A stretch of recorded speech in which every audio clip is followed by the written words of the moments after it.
Hello and welcome to Mukherjee study room. আজকে আমরা দেখব ক্লজ। ক্লজ অনেকের কাছে খুব কঠিন মনে হতে পারে, কিন্তু ক্লজ একদমই সহজ জিনিস। আমাদের জয়েনিং করতে গেলে বা স্প্লিটিং করতে গেলে এগুলো আমাদের কাজে লাগে। ক্লজ বিভিন্ন ধরনের হয়ে থাকে, যেমন noun clause, adjective clause, adverbial clause.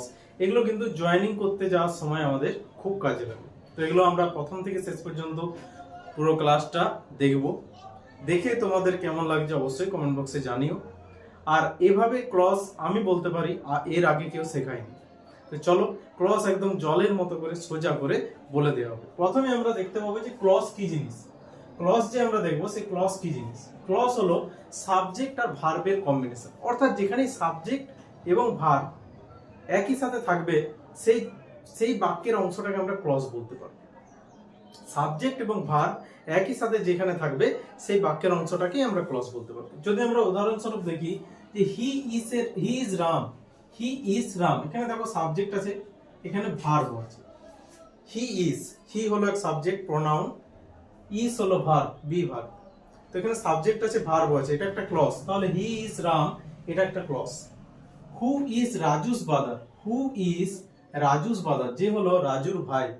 এখানে হু হচ্ছে প্রোনাউন অর্থাৎ সাবজেক্ট, এন্ড ইজ হলো ভার্ব। তো এখানে একটা ক্লজ তৈরি হচ্ছে। এই ক্লজগুলো আমরা দেখতে পাবো। এই ক্লজগুলোকে আমরা দেখে বুঝতে পারবো যে সাবজেক্ট আর ভার্ব আছে বলেই এটা ক্লজ। আবার এই ক্লজগুলোকে আমরা আলাদাভাবে ডিস্টিংগুইশ করব কিভাবে, যে কোনটা ডিপেন্ডেন্ট ক্লজ, কোনটা ইনডিপেন্ডেন্ট ক্লজ, স্বাধীনভাবে কোন বাক্যাংশটা আছে, কোনটা অপ্রধান বাক্যাংশ বা স্বাধীন নয়, সেটা আমাদের জানার জন্য দেখবো হি ইজ রাম। এইটা কথাটা বললে কিন্তু বাক্যটা কমপ্লিট হয়ে যায়, সে হলো রাম। এরপর কিছু না বললেও এটা একটা সমাপিকা ক্রিয়া, কাজটা কমপ্লিট হয়ে গেছে। কিন্তু হু ইজ রাজুস বাদার, সে হলো রাজুর ভাই, যদি আমি এই বাক্যটা বলি তাহলে সেটা উজ্জ্ব থাকছে, কার কথা বলছি সেটা বলা হচ্ছে না। তাহলে এই যে অংশটা হু ইজ রাজুস বাদার, যে হলো রাজুর ভাই, এটা কারোর উপর নির্ভর করতে হবে তাকে, অর্থাৎ এই টোটাল অংশটাকে আমরা বলতে পারি ডিপেন্ডেন্ট ক্লজ।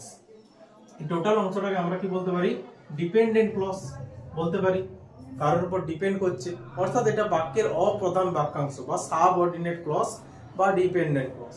এই অংশটা নিজে থেকেই ব্যবহার হতে পারে, এটা একটা সমাপিকা ক্রিয়া। অতএব এটাকে আমরা বলতে পারি ইনডিপেন্ডেন্ট ক্লজ। ইনডিপেন্ডেন্ট ক্লজ কারণ এটা নিজের থেকে আলাদাভাবে ইউজ হতে পারে। এরপর আমরা দেখবো যে এই ক্লজকে এইভাবে বিভিন্নভাবে ভাগও করা যায়। কিছু মেইন ক্লজ বা ডিপেন্ডেন্ট ক্লজ, আর কিছু সাবঅর্ডিনেট বা ইনডিপেন্ডেন্ট ক্লজ বা ইন্ডিপেন্ডেন্ট ক্লজ হলো main clause, and dependent clause হলো